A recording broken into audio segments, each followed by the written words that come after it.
This is K.M. Weiland, and you're listening to the 58th episode of the Wordplay Podcast. I'm known for my in-depth, some might even call it obsessive outlining. I spent 7 months outlining my work in progress, The Deepest Breath, but I discovered this week that I skipped just a few days short. I dived into writing this week, but discovered that I had jumped the gun. My impatience to begin got the better of me, and I started writing without taking the time to consider how this story wanted to be told. First person, third person, past tense, present tense? How was the timeline to play out? How were the POVs to be balanced? I told myself I'd sort that out as I went along, but considering how much time I invest in outlining so that I don't have to sort things out as I go along, that probably wasn't a very good idea. After a few days of fiddling about aimlessly with my beginning chapter, I finally got into the inevitable and sat down to quietly listen to the story and figure out how it wanted to be told. Apparently this story has the very decided opinion that it wants to be told in a multiple third person, primarily past tense, entirely chronological narrative, with a bit of emphasis on the POV of my main female character. I love it when stories make up their minds so decisively.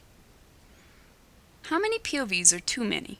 The latest post in the video series on my blog offers a few pointers for selecting the optimum number of points of view for your story. You can watch the video on my blog at wordplay-kmweiland, that's weiland.blogspot.com. New videos are posted every Wednesday. Meanwhile, enjoy this week's podcast, 6 Reasons a Premise Sentence Strengthens Your Story. All stories begin with a premise. A battle in space, 2 people falling in love, a dog getting lost. But often our original conceptions are hazy and unformed. Sometimes they're not even a premise, so much as the what-if question that will lead to the premise. What if a little boy's brain grew too quickly for his body to keep up? As in Ender's Shadow by Orson Scott Card. What if an orphan boy was given a fortune by an unknown benefactor? As in Great Expectations by Charles Dickens. What if a man was hired to kill himself? My own Behold the Dawn. What-if questions are hugely powerful, but if we don't refine them into full-blown premise sentences, we're not taking full advantage of them. The late YA author Norma Fox Mazer explained in an article in the March 2010 issue of The Writer. When I pick up a book in the library or the bookstore, I always want to know what it's about. Yet when I'm asked the same question about a story on which I'm working, I stumble anxiously over my words.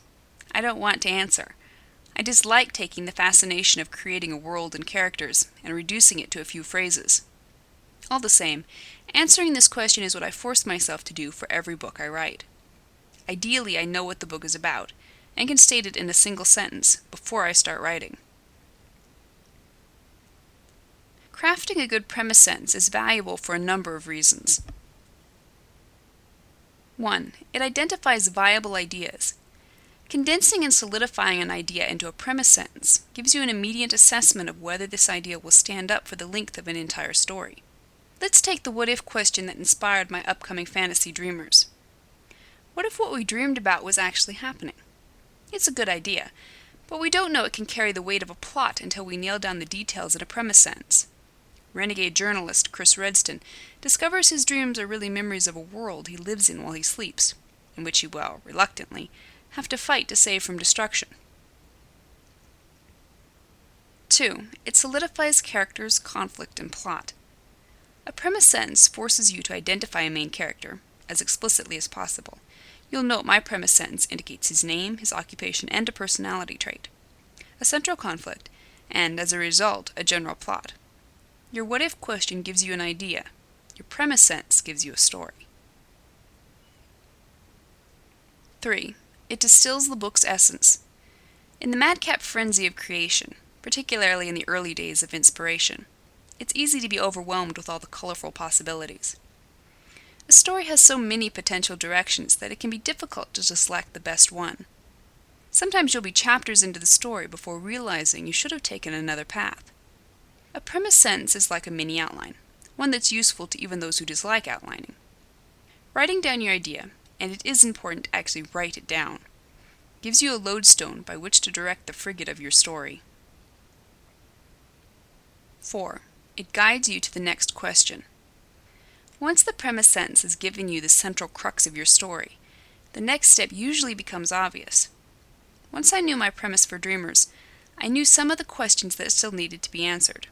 What was this dream world like? Why was Chris the only one who discovered it? Why was it in danger of destruction? 5. It gives you an easy answer to questions about your story.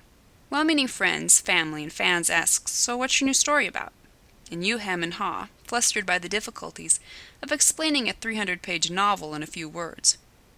The easy solution is to offer them your premise sentence. It's an answer that both satisfies their curiosity and allows you to appear confident and prepared.